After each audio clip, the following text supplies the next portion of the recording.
In the era of corporate trash, hyper-monetized quadruple A games that suck, and a general feeling like we're being squeezed from every angle, it's easy to forget the things you should be thankful for.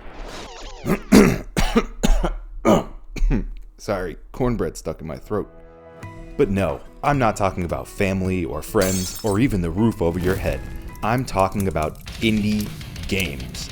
So join me in the comments, tell me what indie games you want the world to be more aware of, and I'll spend the next 20 minutes boring you to death with games I'm thankful for. Volume 1. Yay! Woo-hoo.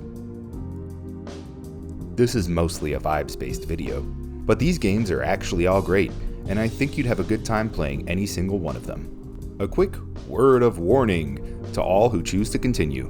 These are all short games with interpretive stories, so this is going to be your spoiler warning up top. I've linked the games below if you'd rather experience them with no idea of what they are. Just promise me you'll come back and let me know what you think of them down in the comments. Just sign on this dotted line so I know you'll come back. Don't bother reading any of the rest. I mean, seriously, there's nothing of value. First up is our appetizer, Pseudoregalia, a game I enjoyed so much I actually took the time to replay it. One that, at its surface, is something I would normally scoff. Nay, entirely turn my nose up at due to the potential for and immediacy of the fan art. And if you're thinking, retro, it's not lewd, it's just character design, no one's getting off to this, the fact that the developer felt a need to add a pants toggle tells me everything I need to know. However, once you press play, it becomes apparent that it's not just a machine for DeviantArt drawing inspiration. What Pseudoregalia is a trick-jumping, tech-abusing, maze-wandering, sequence-breaking, action platformer light on the combat, heavy on the platforming, skill-mastering speedrunner's dream. Developed by Ritzler, not to be confused with... What started as a small indie project developed in 3 weeks for Game Jam in February of 2023, Pseudoregalia snagged first place at the contest and within 4 short months became a full-fledged release for Steam. Since launching in July later that year to a loud and unanimously positive reception, it's received the addition of an in-game map, much needed if I say so myself, and it also sold pretty well too, breaking some 200,000 sales in August of last year. Starting the game off, we get a taste of Pseudoregalia's story light, and the path that'll lay ahead of us. Sybil, the ambiguous goat-bunny-cat hybrid that we take control of, has just arrived in a warped dream world, with all manners of chaos and creatures tainting Castle Sansa, the area we'll be running and jumping through as we try to reach the princess, who's apparently also gone mad. Castle Sansa feels ripped from the foundations of something like Alice in Wonderland, in the sense that there's a working functionality to each of the rooms and areas, but they're crammed with a sense of uncanniness or impossibility to their layouts. Both in their designs, from zany patterns and inverted furniture to the actual layout of platforming objects and the paths you'll take. The dreamlike nature is consistent throughout the game, and there's something comical about things like the size of these prison cells versus the size of the tiny goat people trapped within them. Go on, just squeeze on through those bars, buddy. Or this packed waiting room full of goat people upset that they can't see a theater play despite the fact that their world is crumbling around them. Moments like this, combined with the amazing soundtrack, heavily add to the game's dreamlike feel and its overall vibe. I could go on and on about each area's music, but I'd rather let it speak for itself.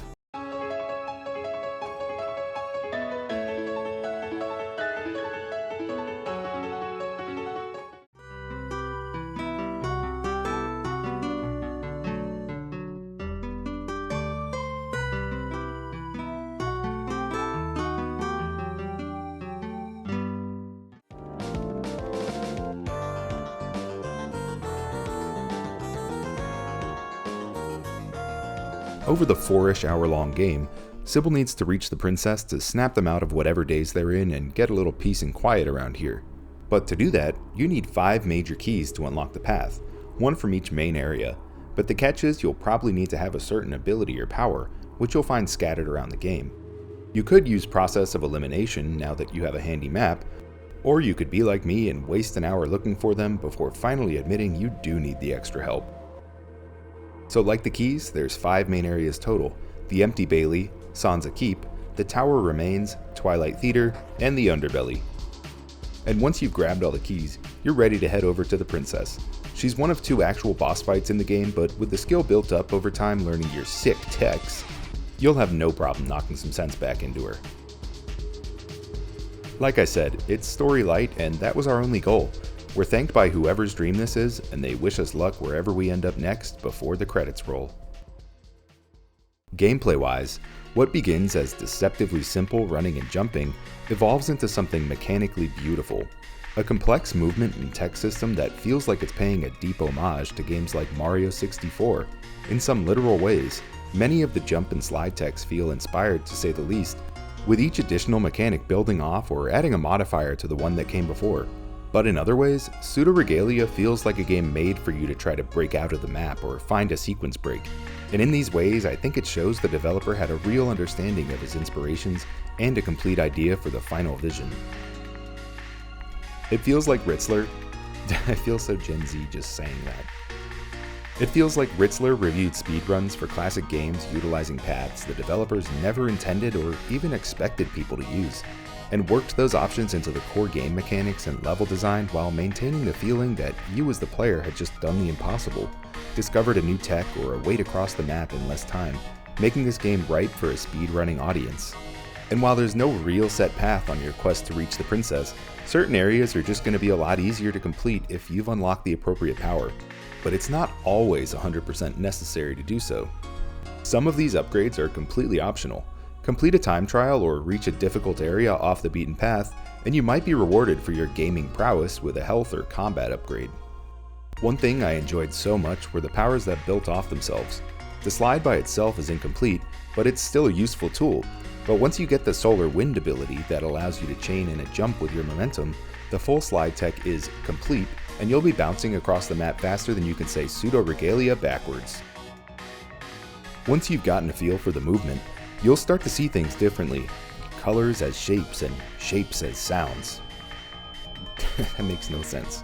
What was once only achievable with a jump slide kick combo is now achievable earlier with a triple wall kick ledge grab, and moments like that were where I felt the game shine the most, giving me a real sense of pride and accomplishment that no monetary transaction would ever equate to. Well, actually I guess I did have to buy the game, so...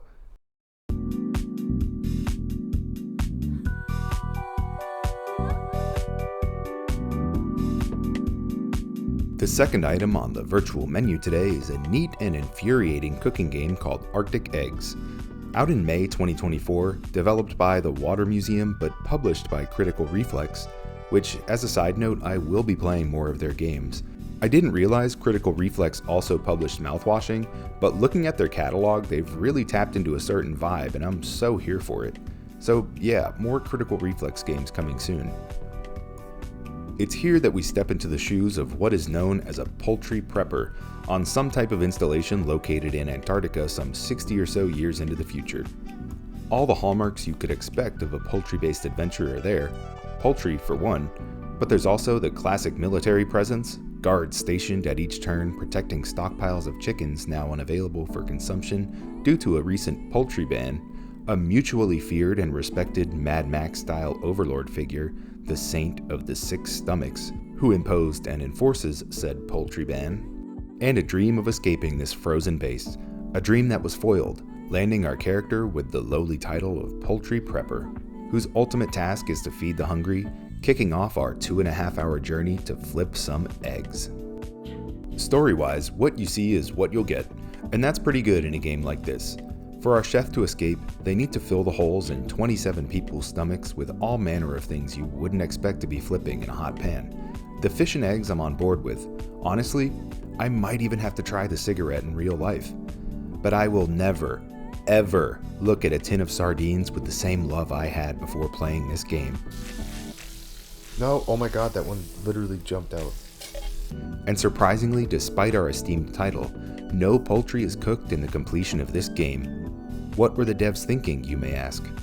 I don't know, I may respond. I'll leave most of the culinary flavors preferred by the people here for you to discover, but the only other consistent thread is a question that's repeatedly asked by a character we cross paths with a few times. Can you fry an egg on Mount Everest? I wonder. We get a lot of answers ranging from no to existential breakdowns and pedantic arguments. We've got to feed 27 people to gain an audience with the sane of the 6 stomachs and possibly earn our freedom. But it's up to you if you want to keep exploring and feed more people. Each of the 3 areas focuses on a different ingredient being thrown into the mix to up the ante and challenge. Once you hit 27 though, you're free to enter that final encounter. I didn't want to show the Saint themselves because it would be a massive spoiler and a large part of the build-up and payoff for getting through the game. But I'm going to. So look away for the next 5 or so seconds if you don't want to see it, starting in 3, 2, 1. Look away!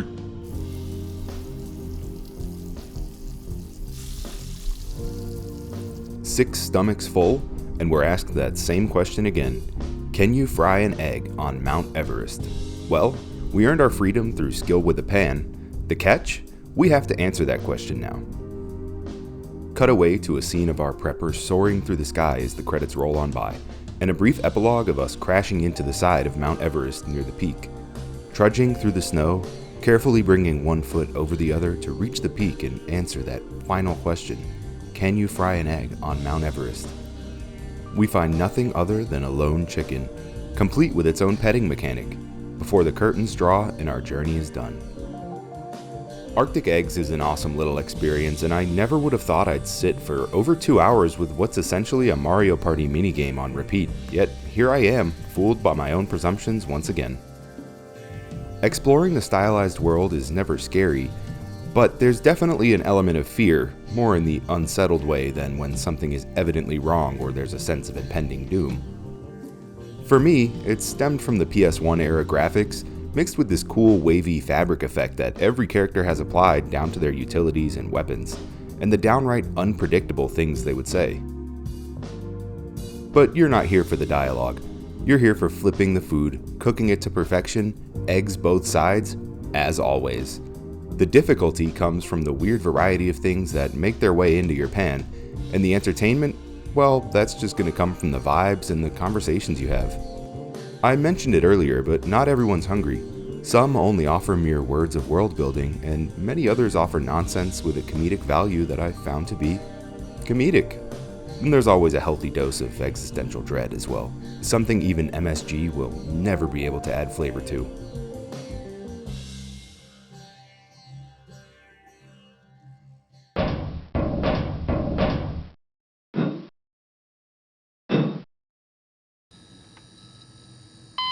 Minor fracture detected.